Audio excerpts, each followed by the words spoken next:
Hi everybody, my name is Luis Peñate Jr. and I am the owner and founder of Right Way Insurance. It's an agency which I founded with my wife 4 years ago. And basically what we're doing here now is going through what it took me to get here to this point, how we build it out, and the ongoing process that we have in the company, how we keep growing, how we keep looking for new angles. So we're gonna be doing a series of videos in a different way where you guys can not only learn from me and what I've learned, but you guys can also come along with and follow us in this journey as we build this business that started from nothing and now is growing to something solid. So today in particular, we're gonna be talking about the top 5 tips for new Medicare patients. So one of the biggest things I do, I have 10 years of experience in the healthcare industry as an insurance agent. In particular, my biggest experience pool is Medicare patients. I have done over 3,000, almost 4,000 applications at this point in this 10-year period. And in the last couple of years, I've more dedicated to coaching, teaching, and allowing agents to actually have the right tools to become more successful. So this video in particular would be for clients who are just turning about turning 65 years old and have a lot of questions. So again, this is the 5 top tips for new Medicare patients. Number 1, prepare at least 6 months in advance. Why is this important? Most people, when they're working, they have an insurance through their job. And so when they're about to turn 65, either they don't know they have to apply or they just kind of put it off and don't listen to that. And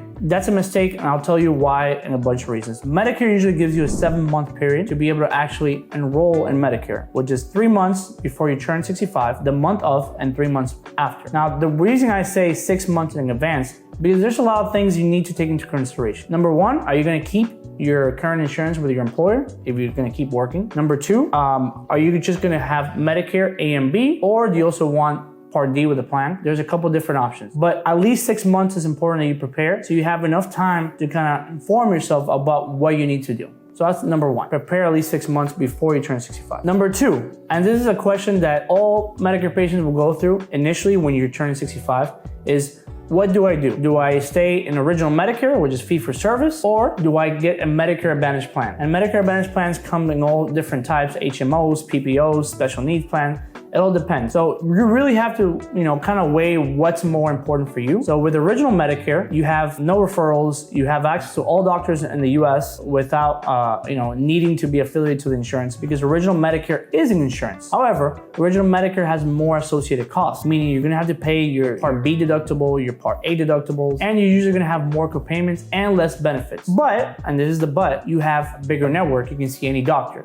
Now with Medicare Advantage plans, it's the opposite. They usually, give you a small network of doctors, either by county or state or a bunch of states, depending on what type of plan you pick, and they'll give you more benefits with less cost. For the most part too, Medicare Advantage plans have a maximum out of pocket, and so it will lower how much cost you will pay in the year. And usually those maximum out of pockets are much lower than original Medicare's. They also give you a lot more benefits. Usually, for example, Medicare Advantage, like HMOs, will cover dental, vision, transportation, OTCs. Even a lot of the new plans right now, which is ridiculous, they're covering rent, mortgage, groceries, pet care. I always make this joke with everybody, with any of my new clients that are getting Medicare, I ask them, do you have a pet? And they're like, no. Well, the good thing is with these plans, some of them even give you pet care, so go buy yourself a pet, either a dog, a parrot, whatever you want. So it's always gonna be those 2 things. Medicare Advantage, especially nowadays, they give a lot more benefits, lower costs, but you're restricted to the network of doctors they contract with, as well as, for the most part, they have referrals. So, which meaning, if your doctor doesn't approve you go into a specialist, you cannot go. The insurance will not authorize it. So it's all about weighing your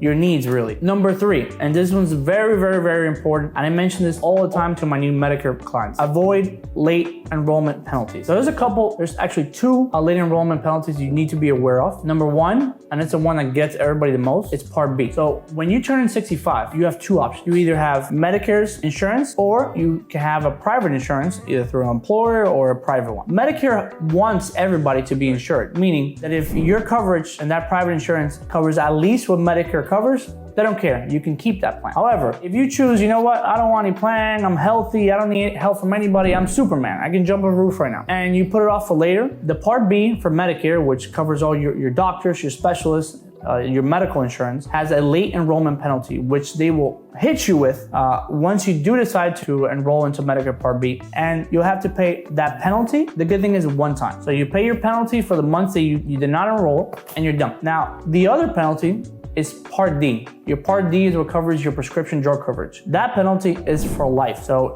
the penalty is 1% on top of the national premium. So for every month you miss, you're gonna have 1% penalty on top of the national premium. So if you spend 1 year, 2 years, 3 years, 4 years without activating your Part D, and then all of a sudden, wow, now I actually need drug coverage, they're gonna hit you with that penalty for life. And so your premium is gonna go up.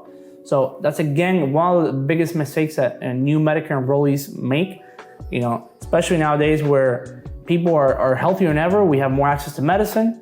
And so if you don't enroll in time, you're gonna be in trouble later. So whoever is listening to this, you're gonna thank me later for that. Number 4, costs. So whenever I'm having a conversation with my clients about health insurance, I always say there's 3 things you need to know. Number 1 is most important for everybody, what costs are associated. Number 2 is how to use the actual insurance. And number 3 is who do I call if I need something. So let's start with the first one, which is the cost. There's a lot of costs that you guys are gonna be associated with. Number 1 is always gonna be the premium. How much am I gonna be paying for the plan? So most plans, if you're choosing a Medicare Advantage plans, they, for the most part, don't have a premium. You're just gonna be paying your Part B premium, which Medicare puts, you pay depending on how much you earn. Just like private health insurance, which if you earn more, you have to pay more. It's the same thing with Medicare. Medicare has a fixed adjusted amount that you have to pay depending on where you fall into the bracket. That's number 1. Number 2, the MOOP, maximum out of pocket. So all plans, including original Medicare, have a MOOP for A and B, which is the total amount you're gonna be paying on a yearly basis for A and B benefits.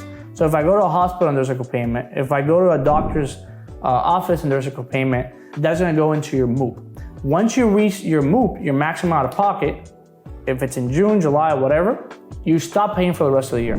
So usually, if you know you're gonna have a lot of costs for hospitals, for doctors, you wanna get a plan with a lower maximum out of pocket. So you pay less, or you hit that gap as fast as possible and you stop paying for the rest of the year. The third cost that you need to be aware of are actual pharmaceutical costs, so your drug coverage. So again, I go back to plans. Most patients nowadays, like I said, you have 2 options. You're in an original Medicare and you have to have a prescription drug plan, or you're in a Medicare Advantage plan that also includes Part D. Whether it's a standalone Part D or a Part D within a plan, they have 2 things you need to be aware of. Number 1 is the deductible. So for all you who know or don't know, a deductible is an amount you have to pay first before the insurance starts covering. So the lower the deductible, the better for you. Number 3 is going to be the amount, the initial coverage that drug cover plans. The more initial coverage, the better for you, because that means you're gonna be having less co-payments in that amount. Because the way Part D plans works is once you go over the initial amount, you go into the coverage gap, which means the insurance at that point will only cover certain things. And then you have to be aware of something called TRUE, which is the true out-of-pocket expense, which is what you're responsible to pay once that initial amount is gone. And Medicare puts that amount every single year. For the most part, if you're using generics, you're not gonna have to pay anything, but if you're using brand names, you will have to pay something until you satisfy your TRUE, which every year it goes up. So that's another cost to be aware of. The rest is really stuff you wanna look at, as far as to see if you have co-payments for certain medications or if they're expensive or not. But that's something you need to sit down with an agent and kind of go over, run through your specialties, your medications, your treatments, so you're aware of what you have to pay for. Number 5, and last one, and I always tell everybody, I can buy a Ferrari, I can buy a Toyota, or I can buy a Tesla. This happened to me. I've never had a Tesla until a month ago. I got into the car, I don't know how to do anything. I got it and they didn't give me instructions. I didn't even know how to open the back doors. I didn't know how to put the autopilot. I didn't know anything because the salesperson made a mistake, which again, I can sell you anything, but then how do you use the product and who do I contact is very, very important, which is the second part of what I was talking about. So how to use your benefits are very, very, very important. For the most part, if you're in a plan, you're gonna have assign a PCP, so a primary care physician.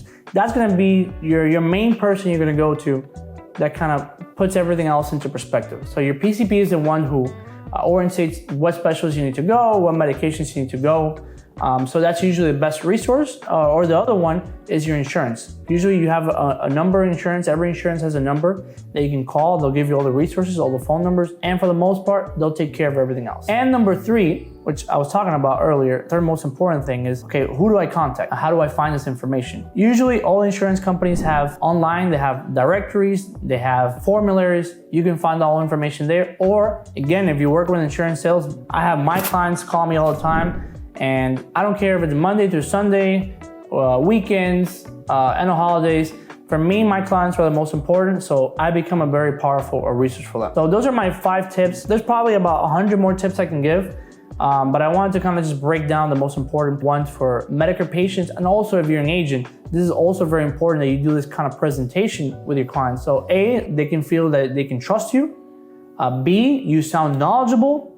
And 3, when you do the right thing in the beginning, you will always have business, because people want to do business with people that are forthcoming and they give good information and they sound professional. So thank you guys for watching this video. Again, we're going to be making more videos like this. The whole point of this channel is going to be dialoguing my knowledge and tips and kind of the process that we're going through building this company since 2019. And hopefully we can make this a huge company, and we can also kind of take you guys along to learn along the way. So please leave any comments. If you have any questions, make sure you like and subscribe. Thank you so much for watching.